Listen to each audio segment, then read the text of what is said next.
Hey you, and welcome to this video where I will help you out how to reset your YouTube recommendations on your YouTube mobile app.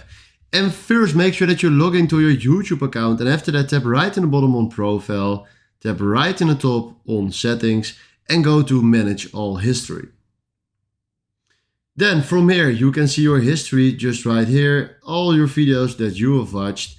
And right now if I want to remove this, I can tap on delete, and then we can do delete today, delete custom range, and then do delete all time.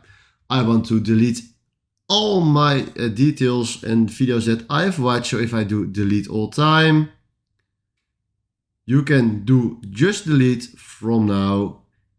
And if you tap on delete, deletion complete, and or YouTube history got deleted from now. So right now, if I go to my YouTube application, I will see new recommendations for videos that I like, and YouTube won't ever know from now or from today which videos I like. Alright, this is exactly how it works, and if you found this video helpful, please consider subscribing and give this video a like. And then for now, thanks for watching.